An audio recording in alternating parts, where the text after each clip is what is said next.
special interests can be a catalyst, for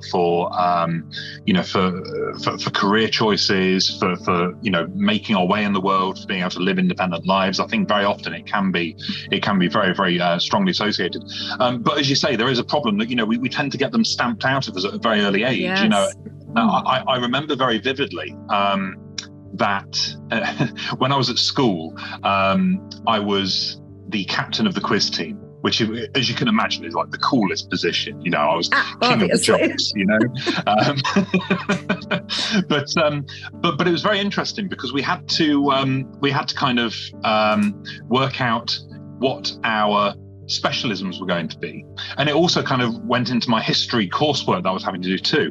And I was always a huge fan of the Titanic. I've always been really obsessed. I say obsessed, but I mean I have been. All my life I've been really interested in the Titanic. It's something that I've always found fascinating. And yet I felt at even the age of 17 or 18 that somehow it wasn't okay for me to indulge in that, and I had to choose something else, even though that was a kind of self-sabotaging move, obviously, because I knew so much about the Titanic, and I've kind of reflected on this over the years about why I did that, why that would be something that I would do. And I think it's because from a very early age I was made to believe, I think more by teachers than my parents, but perhaps both, I'm not sure, that these special interests of mine, these things I was really into, were somehow lesser and therefore didn't really count properly, if that makes sense. When you're in a special interest, it takes up your entire mind, and there's no way of quitting that.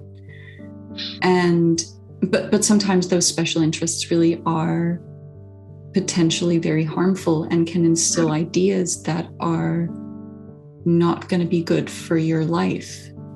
Yeah, it's something that I actually worry about almost on a daily basis, to be honest, especially with not wanting to be too gendered, but especially with young autistic boys, who, as you say, with the incel movement in particular, and it's, very clear and almost pretty transparent links to, very dark political places, on forums such as Reddit and, the Chans, 4chan, 8chan, all those kind of things. Never actually been on them, but you kind of learn about them through osmosis, just because of the kind of nefarious impact they have on everything else. You can't help it. Yeah, indeed. They infiltrate all the other parts of the internet. They do, like a kind of like a black mold almost. It's really quite unpleasant. Special interests can give you the impetus to push beyond your boundaries. Sometimes.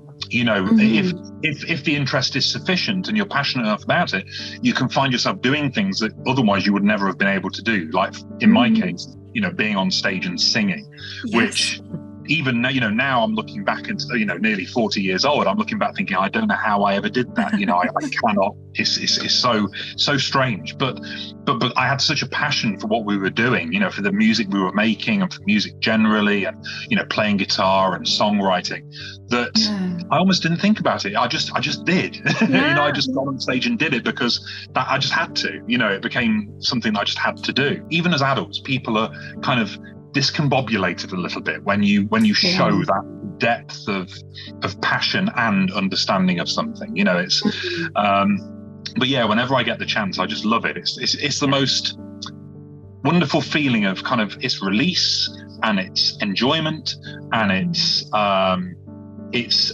acknowledgement as well, and belonging, that somebody wants to listen, someone's interested. And I always say, one of the best gifts any adult or a particular teacher can give to an autistic student is to listen to them talk about their interests. It really is a huge thing, massively positive thing.